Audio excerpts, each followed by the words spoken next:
Hello everyone and welcome back to my YouTube channel with another useful and informative video. So guys, in this video I'm going to show you how to fix if your FaceTime app is not working properly or it keeps crashing after iOS 18 update.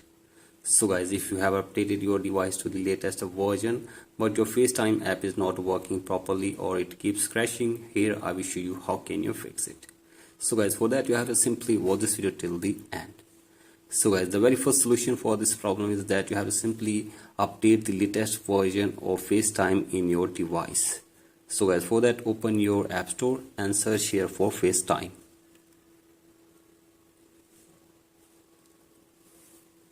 So guys, from here you have to simply download and install the latest version of FaceTime app in your device and check if the problem is fixed or not. And if the problem is still there, then open settings in your device and scroll it below and tap on general, scroll it below and tap on iPhone storage and search here for FaceTime app. So guys, scroll it below and see your FaceTime app from here. So guys, here it is. And after this you have to simply offload your FaceTime app from here for one time. So guys, do this and after this reinstall FaceTime app in your device again.